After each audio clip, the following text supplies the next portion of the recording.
The first time I heard of the original people of Abuja, we lived here in the 90s. I was barely a year old when we left, and isn't it a coincidence that I now live here and in fact to be telling you the story of the original people of Abuja. I can remember very clearly my mom giving me instances of them using their back as a means of transportation. The head is very precious and it is a taboo to put loads on it. The younger one now don't even know how to carry anything on their shoulder. Why? Because the issue of vehicles today, even if I go out to buy anything, it is in my boot I put. When I bring it inside the car. So carrying it to the room doesn't need any shoulder attention.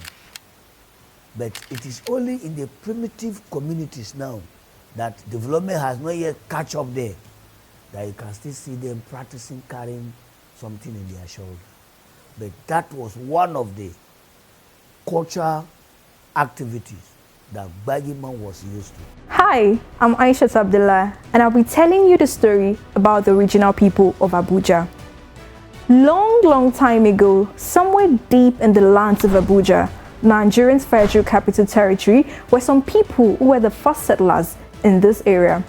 Now, places like where I stay were said to be all bushy, and it was more of lands than buildings. In the early 1980s, after the federal capital was moved from Lagos State, a place that was seen as a no man's land was the best option. Unfortunately, the 8,000 square kilometers of land upon which the capital stood, which includes the presidential villa, the National Assembly, dozens of federal government parastatals and institutions, and suburban neighborhoods, was somebody's land, the Gbagyi. There are about 400,000 community in the FCT. So the report simply means that report shows that there are original inhabitants even before the FCT was moved, transferred to the federal capital, presently Abuja. So any assumption or misinterpretation of that report that will say that indigenous have not been existent, that report is false. Millions of Gbagyis were asked to leave the land they have always known as their home and resettle. The dislocation led to the removal of people from their ancestral homes, and seeing their ancestral lands being referred to as no man's land have continued to hurt the people. Anyone that have access to Abuja, he will come and he will say it's a no man's land because it's already been called FCT, Federal Capital Territory, meaning owned by government, which is not supposed to be so. There will be no person, no any individual that will say he doesn't have a land. Everybody, anywhere you see him, has a village.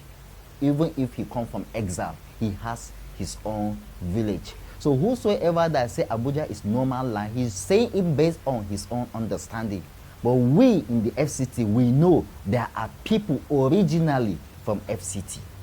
There are some notable individuals from Gbagyi, which include the former president of Nigeria, Ibrahim Babangida, and the famous potter, Ladi Kwali.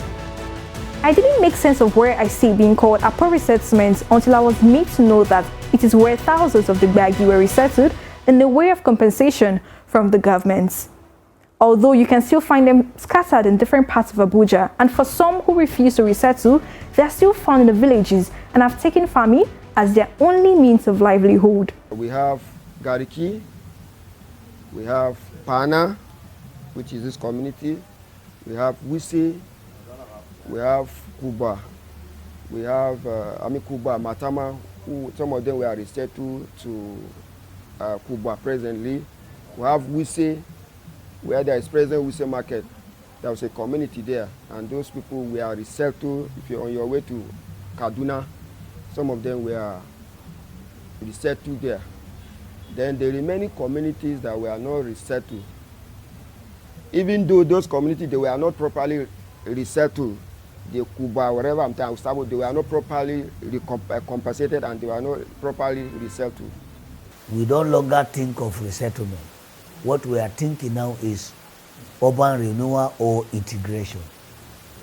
Because You agree with me that with what you are seeing in my house, I am no longer ready for any resettlement. Can government go and build this house for me in the resettlement site? And if that is not done, it is defeated. So completely out of play.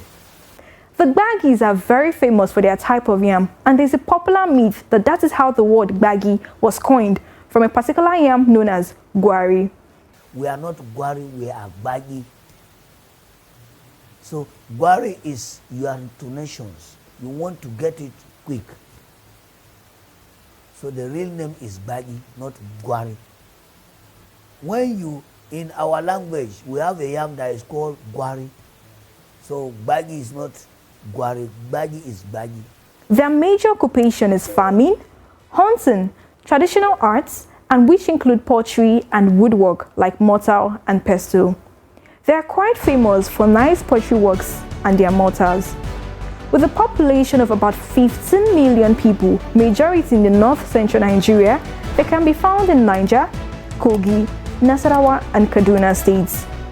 There is a popular saying for the Gbagyi showing how hospitable and accommodating they are, and it goes, "Do it like the Gbagyi." The story of the Gbagyis is how nearly 2 million people were made to live a place they've always called home, the Federal Capital Territory.